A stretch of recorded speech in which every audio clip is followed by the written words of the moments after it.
ଶୁଭ ସକାଳ ପିଲାମାନେ। ଶୁଭ ସକାଳ ଦିଦି। କେମିତି ଅଛ? ଭଲ ଅଛି। ଭଲ ଅଛ। ଆଜି ଆମେ ପାଠ ପଢିବା ଋତୁ ବିଷୟରେ। ଆଚ୍ଛା, ବର୍ଷକ ହଉଛି 6ଟା ଋତୁ। କେତୋଟି ଋତୁ?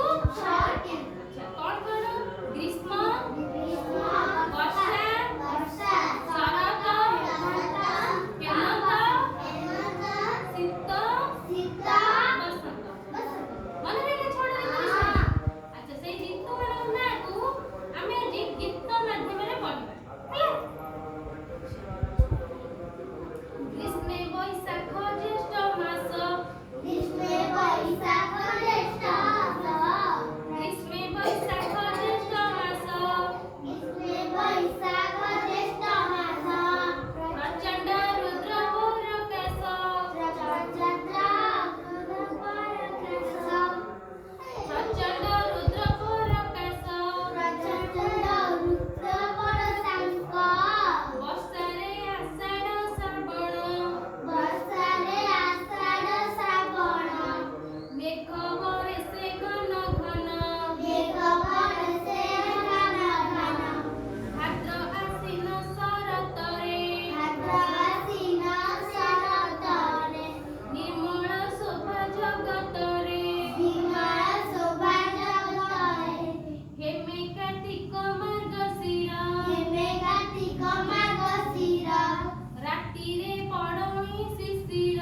ରାତିରେ ପଡ଼ାଇ ଶିଶିର, ଶୀତରେ ପୌଷ ମାଘ ମାସ, ଶୀତରେ ପୌଷ ମାଘ ମାସ, ଶୀତରେ ପୌଷ ମାଘ ମାସ, ଶୀତରେ ପୌଷ ମାଘ ମାସ, ଦେହରେ ରଖ ଶୀତ ବାସ, ଦେହରେ ରଖ ଶୀତ ବାସ, ଶୀତରେ ପୌଷ ମାଘ ମାସ, ଶୀତରେ ପୌଷ ମାଘ ମାସ, ଦେହରେ ରଖ ଶୀତ ବାସ, ଦେହରେ ରଖ ଶୀତ ବାସ, ଫାଲ୍ଗୁନ ଚୈତ୍ର ବସନ୍ତରେ, ଫାଲ୍ଗୁନ ଚୈତ୍ର ବସନ୍ତରେ, ଫାଲ୍ଗୁନ ଚୈତ୍ର ବସନ୍ତରେ, ଫାଲ୍ଗୁନ ଚୈତ୍ର ବସନ୍ତରେ, ଋତୁମଳୟ ମନୋହରେ। ଋତୁମଳୟ ମନରେ। ଆଚ୍ଛା, ମନେ ରହିଲା ଋତୁମାନେ? ଆଚ୍ଛା, ଆମେ କେତୋଟି ଋତୁ? 6ଟି ଋତୁ। ଗ୍ରୀଷ୍ମ ଋତୁରେ କଣ ହେଇଥାଏ? ଗରମ ହୁଏ ପ୍ରବଳ। ହେଲା? ଆଚ୍ଛା, ଆମେ ଗ୍ରୀଷ୍ମ ଋତୁରେ କଣ ବ୍ୟବହାର କରିଥାଉ? ପାଣି ବୋତଲ, ଚଷମା, ଛତା। ଆଚ୍ଛା, ଆମେ ପଖାଳ ବି ଖାଇବା। ହେଲା? ଯୁଆଡକୁ ଯିବା ପାଣି ବୋତଲ ନେଇକି ଯିବା।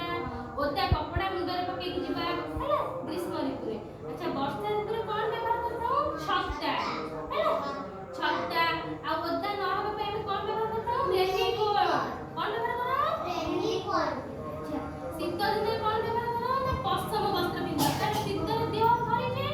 ଆମେ ପଶମ ବସ୍ତ୍ର, ସ୍ୱେଟର, ମଫଲର, ଚାଦର ଏସବୁ ଘୋଡ଼େଇଲେ, ପିନ୍ଧିଲେ ଆମକୁ ଶୀତରୁ ରକ୍ଷା ମିଳିବ। ହଁ, ଏବେ ଶୀତ ଋତୁ ଚାଲିଛି।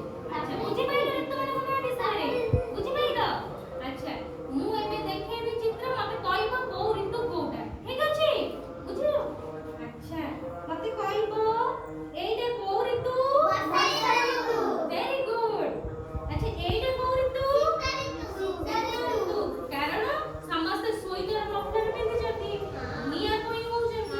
କାରଣ ଶୀତ ହଉଛି ପ୍ରବଳ ମାତ୍ରାରେ, ସେଥିପାଇଁ ଶୀତ ଋତୁ ପାଇଁ ନିଆଁ ପୋଇ ହଉଛନ୍ତି। ବୁଝିପାରିଲ? ଏଇଟା ହଉଛି ଶୀତ ଋତୁ, ଏଇଟା ହଉଛି ବର୍ଷା ଋତୁ। କାରଣ ଛତା ବ୍ୟବହାର କରୁଛି, ବର୍ଷା ଢାଳୁଛି ନା, ଓଦା ହଉଛି, ସେଥିପାଇଁ ଛତା ବ୍ୟବହାର କରୁଛି। ଏଇଟା ହଉଛି କଣ? ଖରା। ଗ୍ରୀଷ୍ମ ଋତୁ। ଗ୍ରୀଷ୍ମ ଋତୁରେ ପ୍ରବଳ ଗରମ ହୁଏ, ସେଥିପାଇଁ କଣ କରାଯାଏ? ପବନ ବିଞ୍ଛାଯାଏ।